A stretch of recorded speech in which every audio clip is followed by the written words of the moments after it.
It's a special weekend edition of Locked On Grizzlies, and it is truly special because I am here in Memphis, Tennessee. I was in the flesh for Grizzlies-Cavs. I'm going to talk about Ja Morant's impressive performance and what went wrong. I'm going to talk about tonight's Tony Allen jersey retirement game, Grizzlies against the Heat.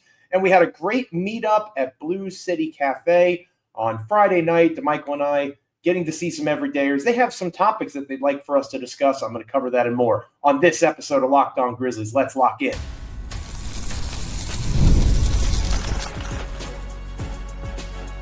You are Locked On Grizzlies, your daily Memphis Grizzlies podcast, part of the Locked On Podcast Network, your team every day.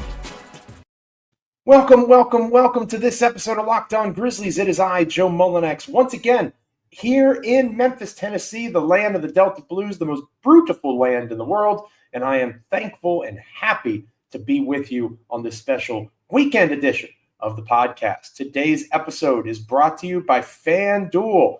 Right now, new customers can get $200 in bonus bets when your first $5 bet wins. We are free and available wherever you get podcasts. As proud members of the Locked On Podcast Network, your team each and every single day. Like, comment, rate, review, subscribe, wherever you get podcasts. Make DeMichael and I a part of your NBA and Memphis Grizzlies content consumption each and every time that an episode drops. Also, check out our free daily newsletter, LockedOnDaily.com. Again, that's LockedOnDaily.com. There will be no weekend newsletter. I got to draw the line somewhere, but I'm definitely happy to be doing the episode here with you. Make sure you're checking out our Monday newsletter, where I'll be talking about my travels and all the fun had this weekend. So again, Apple, Spotify, Amazon, YouTube, it's all good. Audio, visual when it comes to the podcast. And then, of course, the newsletter, LockedOnDaily.com. It was wonderful to see so many happy folks, people that I haven't seen in a long time. Sean Coleman, former host of this show, getting to interact with him and spend the evening with him was really cool. Obviously, meeting DeMichael in person for the first time. That's one of the most amazing parts about this job is, I feel like I know DeMichael pretty well. I consider him a friend, and we hadn't physically met in person until last night for the first time. So really cool to hang out with DeMichael, hang out with Sean. Our meetup with several of our everydayers was wonderful. I know it could have been a little bit better planned in terms of, DeMichael had to write, and I was doing some stuff as well. It'll be better the next time we do it. There will be a next time. So I'm sorry if you were at the meetup and you missed us. But we did get to hang out with some of our everydayers, and we're going to talk about that more later on in the show. And we'll also talk about tonight's game with Tony Allen's jersey retirement. Excited to still be here in Memphis covering that game before I head back to Virginia tomorrow morning, very early tomorrow morning. But outside of all that, let's jump right in to Grizzlies-Cavs on Friday night. It was a game that, to me, was pretty clearly about one specific stretch of play. And it was brought up in the post-game presser, I believe, by our very own DeMichael Cole. When Ja Morant exited the first quarter after a really impressive first quarter, when Ja Morant exited, the game was 26-24. That is when Ja left the contest. Desmond Bane came back in for him. Jaren Jackson Jr. came back in. And I believe on X, I even complimented the move. And I made it sound like Taylor Jenkins is a noted listener and viewer of Locked On Grizzlies, because what did DeMichael and I talk about on our last episode? You have to stagger one of those guys at least. Needs to be on the court at all times. And he opted with Ja going solo and Dez and Jaren being together. No issues with that in any way, shape, or form. 26-24 was the score. Unfortunately, by the time that Ja Morant came back in, the same Ja Morant that was really impressive in terms of scoring the basketball, in terms of everything that he was able to do to that Cavaliers defense. They were running box and ones and zone and all sorts of other things. They were throwing the kitchen sink at the Grizzlies, and it impacted them pretty drastically. Didn't impact Ja Morant, right? 44 points is evidence of that. But Ja was out for about 6 minutes. He left with 2:36 left in the first quarter, came back in with 8:31 left in the second quarter. Memphis was down by 15. He was 51-36. So that is a very drastic drop-off. And for me, that was the story of the game. Not just that one section, because obviously Memphis makes a late run. get it down within at least maybe 8 points, I believe it was. The Grizzlies just were outclassed when Ja Morant was not on the floor. And that's concerning for a variety of reasons, right? One, Ja can't play 48 minutes. That's just not physical. I mean, I guess he could, maybe in the playoffs if you really need him to, but Ja played 35 minutes, and that was before he went out with about 8 or 7 to go in the final frame. So he was leaned on pretty heavily by Taylor Jenkins in this contest, and Jenkins said as much in his post-game media availability. 44 points for Ja, 8 rebounds, 7 assists, only 2 turnovers. It was probably the best Ja Morant game of the season so far. Unfortunately, nobody else had their best game. Right, Desmond Bane, 5 for 16, Jaren, 4 for 10. It's important to point out Jaren coming back from the ankle injury. He did say post-game last night when we were there talking with the players that he will be playing tonight against the Miami Heat, so no questions about that. Barring something unforeseen on the injury report, Jaren should be out there. I am intrigued by Jaren bouncing back because he did not look himself. Defensively, he was great, right? 6 stocks, 4 steals, 2 blocks, but his offense was not as prevalent as you would expect from somebody like Jaren, and he was not comfortable in terms of fouls, right? He had 5 personal fouls that limited him some as well. The three-point shooting wasn't there for the Grizzlies in this one, right? 11 for 36, 31% from the field. That's not going to get it done, especially when the guys that you're counting on to hit those threes. Desmond Bane, 2 for 9. Luke Kennard, 0 for 4. When Kennard and Bane go 2 for 13 from 3, you're probably not winning that basketball game. They have to find offense somewhere. You could argue Brandon Clark had a good night, right? But Clark has been pretty steady as she goes all season long. We've talked about Clark before. I've written about him recently. I'm a big fan of what Clark has done this season. It's been really impressive to watch. But outside of Brandon, it was not the best night for the Grizzlies outside of Ja. And for me, last night had a double-edged sword aspect to it. On one hand, it was good to see Ja get back to that 40-point contribution. He's back, right? Whatever was going on with his shoulder, whatever was going on mentally, the body language stuff that we've talked about before, he did what he did last night against a very good basketball team. And the guy that Cleveland was missing, Donovan Mitchell, all NBA level player. But when you think Donovan Mitchell, you don't think defensive stopper, right? So it's not like Mitchell would have made that much of a difference defensively in particular. So Morant would have had the game he had last night, regardless of whether or not Mitchell was on the court.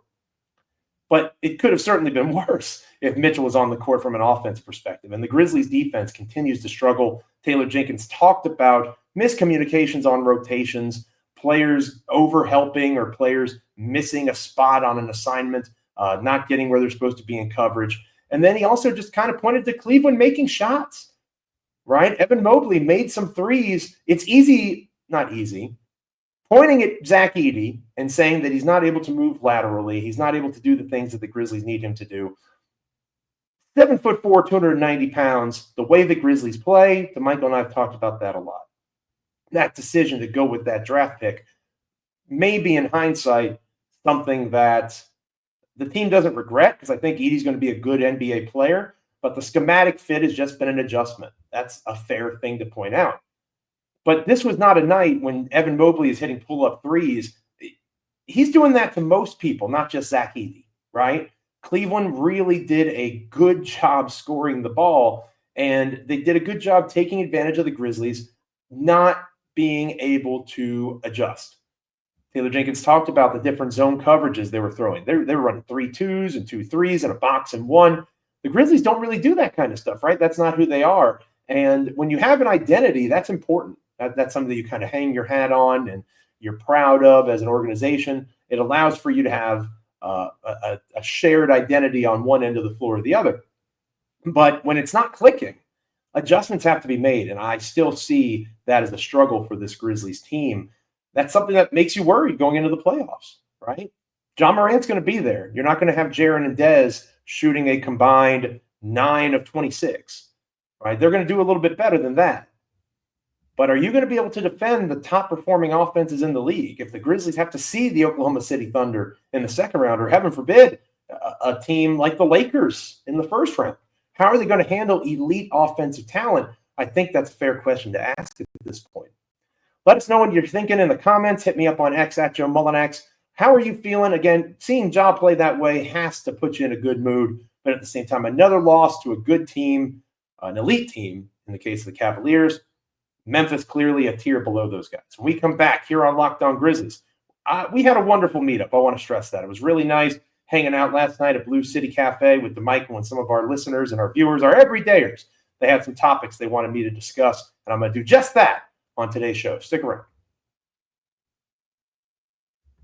Today's episode of Locked On Grizzlies is brought to you by FanDuel. March Madness is here, and FanDuel is giving you the chance to get in on the action like never before. Right now, new customers can get $200 of bonus bets when your first $5 bet wins. That's $200 extra bucks to use on everything from buzzer beaters to Cinderella stories, and even who's going to be cutting down the nets. I have my eye on a few underdogs this year, and FanDuel makes it easy to back them with spreads, totals, and game props. Tournament games are happening almost every day. There's always something exciting to bet on, and the FanDuel app is really easy to use. When you win, you get paid instantly with no waiting around. So what are you waiting for? Go visit FanDuel.com and make sure you are getting in on the college hoops action all tournament long. So DeMichael and I headed over to Blue City Cafe after the game on Friday night. We had a wonderful time. I really do want to stress that. Thoroughly enjoyed it. And I want to give a special shout out and thanks to Scott, Joel, Emily, Anthony, and JP who came by, sat with us, talked with us for a little bit or a long bit. You know, we had a nice table there in the back there at Blue City, and I want to thank Blue City Cafe as well for being hospitable to us. And if you did swing by and you didn't see DeMichael and I, you weren't sure where to go and you headed out, you know, I'll take responsibility for that. I could have helped DeMichael a little bit more. Safe to say this trip has been a success so far, and I'd like to do it again. Do it again, maybe, probably not playoffs. That's a little too fast turnaround for a guy with a wife and 3 kids. But you plan it out in advance going into next season, and maybe we'll be able to do it up a little bit more. So thanks to everybody that was patient with us, and thanks again to those guys and gal, Scott, Joel, Emily, Anthony, and JP. And shout out to Emily and Anthony on their engagement. Wonderful stuff. Joel helping out, getting the table and that sort of thing. So they were wonderful to spend time with. And it's so cool to know that people make the connection to the show, true everydayers that love what Michael and I are doing here and, how we can make it better. So thank you to them. I'll start with Joel. And Joel talked about the reality of Vince Williams Jr. not logging a ton of minutes with this crew. And I do think that's important context to add to whatever conversation we're having. DeMichael has been a pretty known advocate for the Marcus Smart trade. Was it necessary? Maybe long-term it was necessary, but how nice would it be right now with a team that is having so many struggles with point-of-attack defense, right? Vince Williams Jr. is not back where he needs to be. He is not 100%. You can see it just in the way that he's participating in these games. He is not where you hope to see him at this stage of the season. Jalen Wells is a rookie, and the Grizzlies depending so much on a rookie to be their main point-of-attack defender. You go take Steph. You go take LeBron. You go take Luka potentially in a playoff series. I think that's a fair point of concern. The Grizzlies clearly thought that Marcus Smart was washed, right? That's really the only way that this makes sense.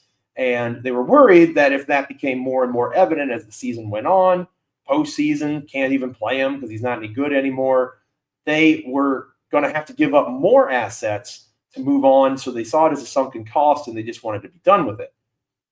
He's done some for the Wizards, right? But again, he's playing on a bad basketball team that's just playing out the season, hoping to capture the flag and Cooper Flag in the NBA lottery.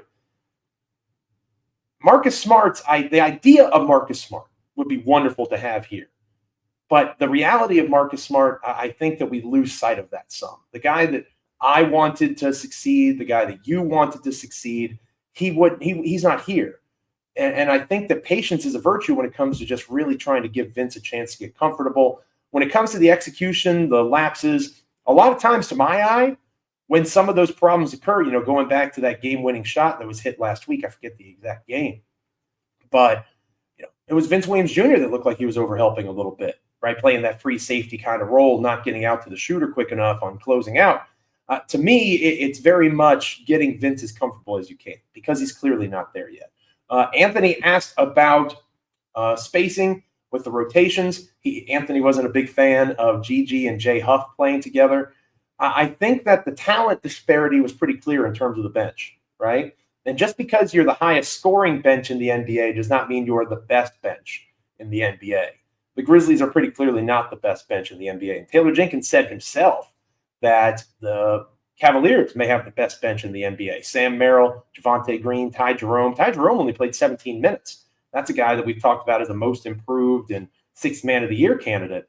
DeAndre Hunter, obviously now kind of in that de facto sixth man role, really hurt the Grizzlies, 18 points off the bench. 4 of the 5 bench players for Cleveland scored in double digits. The Grizzlies only had 1, and that was Brandon Clark.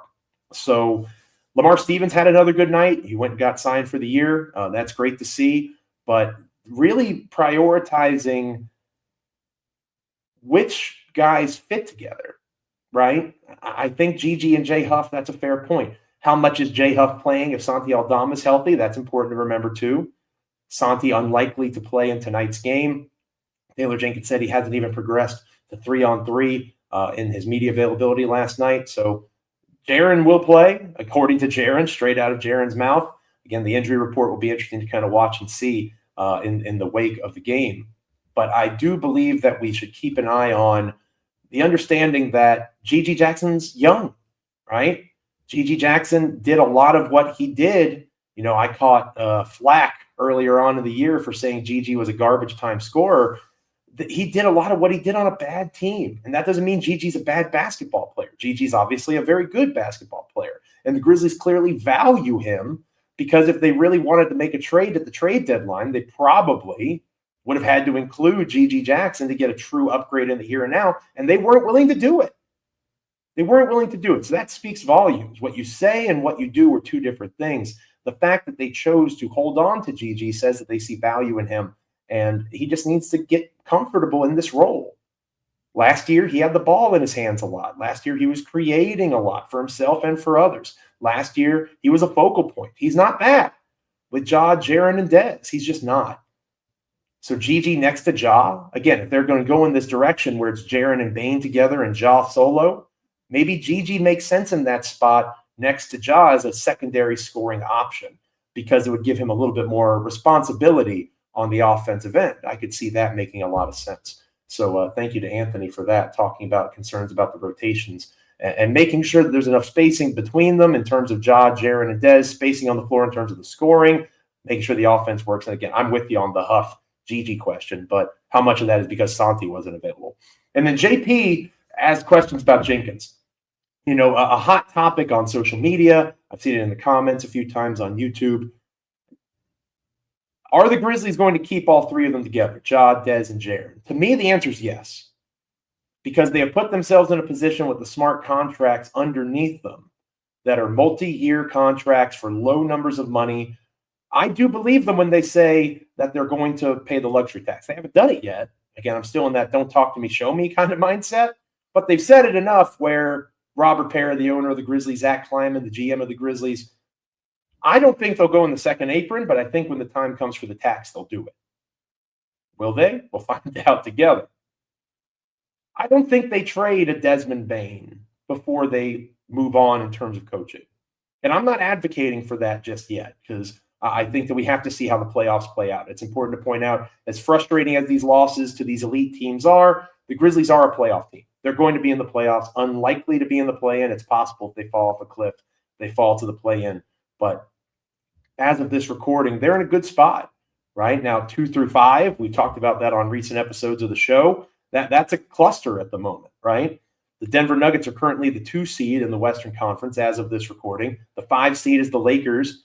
The Grizzlies are the 4, so it would be Grizzlies-Lakers as of this recording in the first round. Memphis would have home court advantage. The Rockets are tied with Memphis, but remember, Houston has the tiebreaker. The Grizzlies have to get in front of Houston if they want to have that higher seed. The Warriors and the Timberwolves look good, but they're still 3.5 games back with how many to go? 16 games, 15 games, something like that. So it's going to be really hard for the Memphis Grizzlies to fall all the way to 6. 5 is very realistic. And they're in a place, in a position where they have to win. in that first round series. I think if they lose that first round series, you see some sort of change in that regard because it's no longer time for development, right? It's time for Taylor Jenkins to show he's an in-game adjuster. He's an in-series adjuster. Can he win a series against the Los Angeles Lakers? Can he win a series? Again, if Memphis moved up to 3, they're tied for 3 right now, but Houston has the tiebreaker. They'd be playing the Golden State Warriors or the Minnesota Timberwolves. Can they find a way to beat those teams in a 7-game series? He's beaten the Timberwolves before in a 7-game. But Steph Curry, Jimmy Butler, are they going to be able to do that? LeBron, Luka? And if you can't, it might be time to try to find a change in voice. I think that will come before anything else. But again, we have a lot of basketball still to play. When we come back here on Locked On Grizzlies, we will preview tonight's TA jersey retirement. Very excited to be here in Memphis for that and reflect on TA and talk a little about Grizzlies Heat. Stick around. Today's episode of Locked On Grizzlies is brought to you by Monarch Money. Ever check your bank account and wonder, where did all my money go? Between dining out, online shopping, and entertainment, it's pretty easy to lose track. That's where Monarch Money comes in. It's your own personal CFO, giving you full visibility and control over your finances. Monarch Money isn't just a budgeting app. It's a complete financial command center. You can track all your accounts, investments, and spending in one place so you stop just managing your money and start building wealth. When I started using Monarch, I realized just how much I was spending on things like food delivery. Now, I budget smarter and I save more. And instead of juggling multiple apps, you can use Monarch to check your finances, track spending, and even plan long-term goals. You can also manage money pretty effectively with your partner on Monarch. My wife loves that feature. You can track shared and personal accounts, set goals, and stay on the same page without the stress. Take control of your finances with Monarch Money. Use the code LOCKEDONNBA at monarchmoney.com for 50% off your first year. That's monarchmoney.com, code LOCKEDONNBA for half off your first year. Go check them out. Many Grizzlies players last night in the locker room were asked by local media about Tony Allen's jersey retirement. DeMichael asked that question a lot to the guys and what it means to them to, like, are they going to stay behind? Because I believe the actual ceremony is after the game. Are they going to watch? Are they going to experience the TA energy throughout the night? How the team clearly values what TA brings to the community and to the organization. The wonderful documentary that you haven't watched it yet on YouTube, make sure you go check it out on Tony Allen on the Grizzlies YouTube page. A phenomenal job by them. And I think Ja Morant, who had a really good night last night, I think he summarized it best. Tony Allen is the heart and soul of what this team was. The grit and grind era, it literally came from TA, right? All heart, grit, grind. And the way that Tony Allen defended, Parker Fleming on X asked me, who I thought it would be fun to watch TA defend in today's day and age. And I landed on Anthony Edwards because I thought that would be a really interesting matchup, the way that Edwards, has that flamboyance and that energy, the explosive scoring capacity. Obviously, TA shutting the water off would be really interesting to watch on that end. So Edwards would be my answer. But TA's from a bygone era now, right? And it's an era of basketball where I covered, I used to cover the Grizzlies fairly regularly when I lived in Memphis and in person. I'd go in media stuff. I would watch them win 85 to 78 games. I would watch them have to literally grind out victories. That's not the case anymore offensively, right? The Grizzlies struggled defensively in last night's game. There was a combined 257 points scored between the Grizzlies and the Cavaliers. The defensive energy is where they are lacking right now, the defensive execution. It was too easy for Cleveland. The Cavaliers shot a combined 50% from the field, 44 of 88. That's not good enough. That's simply not going to lead to victories. And the Grizzlies know that. But on TA night tonight, I would love to see, obviously not an 85-78 game. Hopefully we do a little bit better than that, the Grizzlies, in terms of the offense, the Heat as well, But I do want to acknowledge the importance of TA to that spirit animal mentality, right? Like, he was the guy that would get them out of ruts during that grit and grind era. He was the guy that would make a big stop or make a big effort play. And like we talked about before, that's contagious, right? That's really contagious. That is something that people can line up behind and get behind. Watching a guy fly to the floor, get a loose ball, trying to get an extra possession, just giving everything you got. I'm not saying that the Grizzlies didn't do that last night. Like, you can't watch Ja Morant and what he did to that Cleveland Cavaliers defense and say he didn't do his best, right? But I do think that with the defensive mentality, we've talked about it recently, you focus so much on the offense and trying to fix that, and it needed to be fixed, especially in the half court. The defensive side is where you're going to compete for a championship, right? If the Grizzlies are going to beat these teams. Because outside of maybe the Houston Rockets, Memphis isn't going to be favored against Denver. Memphis is certainly not going to be favored against the Thunder, the Lakers, the Warriors, and maybe even the Timberwolves and the Clippers. Like, I don't know that the Grizzlies are going to be a first-round favorite the way that they're currently playing. They have to get back to that kind of intensity on the defensive end of the floor that Tony Allen provided. And against the Heat, the Grizzlies have to really find themselves, because that's going to be a game against a Heat team that is not going to lay down for them, right? That's a Heat team that is going to fight. They have their Heat culture, right? The grit and grind mentality, all that sort of stuff. That's all well and good, but I do think that it's important to point out that there are levels to this, right? There's levels to what the team is actually going to be able to do if they're not going to play in a way that allows for them to hang around in games and be in a position where they're able to not just score, but stop the opposing team from scoring. Sometimes basketball is an easy game, right? Sometimes it's an easy game. So the Heat are going to be without a couple of guys in this one. Memphis likely will still be without Santi Aldama. But I do believe that it's more than just the injury report, right? It's more than just what these guys are going to be physically capable of. It is going to be mentally. Are they locked in? Are they in a spot where they are able to communicate together defensively? Are they going to move as one fist, metaphorically speaking, or are they going to be five random fingers waving around nimbly-bimbly in the wind? Can they come together on that end of the floor and put together a performance that we're accustomed to seeing from them? Or is it as simple as the league has figured out Taylor Jenkins' defense? I don't think it's that simple. Because, again, the fact that their defense has played so poorly the last 2.5 months, that is the exception to the last 6 years. The last 6 years, we have seen this Grizzlies offense struggle a heck of a lot more than we've seen the defense struggle. It's inverted right now.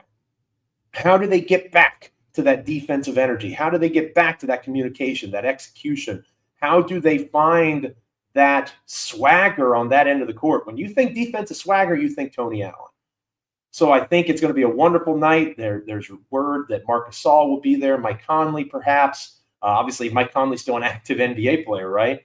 But it would be really cool to have Mike in the building, to have all those core four guys. You know Zach Randolph's going to be there, right? You know Zebo's going to be in the mix. The Minnesota Timberwolves do not play tonight. The Minnesota Timberwolves play at Minnesota tomorrow night against the Utah Jazz.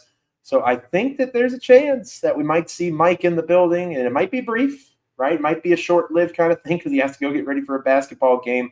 But the connection of those guys, you know, one of the best ways to look at it right now is when you think about this era of Grizzlies basketball, obviously Jaren Jackson Jr. is having a tremendous season. He's won Defensive Player of the Year. This is the Ja Morant era, right? He's a superstar. He does things like he did against Cleveland 2 years ago before everything went down. He was the future of the NBA, and he still may well be that future face. That grit and grind era was about the collective, those four guys together. And it's going to be really cool to see all of them, hopefully, in that space, honoring the one that started the all-heart grit grind movement as organically as you can, the one and only Tony Allen. So congratulations to Tony. Excited to be in the house, and I'm excited to talk about that on our next episode of Locked On Grizzlies, which will be on Monday. I have a very early flight on Sunday morning, so I will not be doing a post episode. I'm going to be there for the retirement, and I'm going to get a few hours of sleep before I need to get ready for my flight.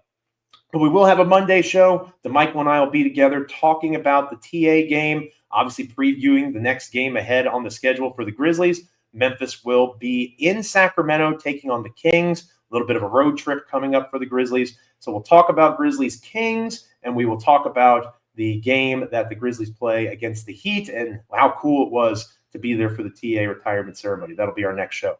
Make sure you're liking, commenting, rating, reviewing, subscribing wherever you get podcasts, Apple, Spotify, Amazon, YouTube. Make sure that you are an everydayer at this point, and we are so grateful to all the everydayers, especially those folks that came out and hung out with us on Friday night. That was really cool to see. Make sure that you are subscribing to our newsletter as well, our free daily newsletter, lockedondaily.com. That'll be back on Monday too. And thank you for being with me on this special weekend edition of the show. I am Joe Mullinax. Thank you, Memphis. It's been a blast. Have one more game to go to, and I can't wait to be back with you on Monday. Have a good one, everyone.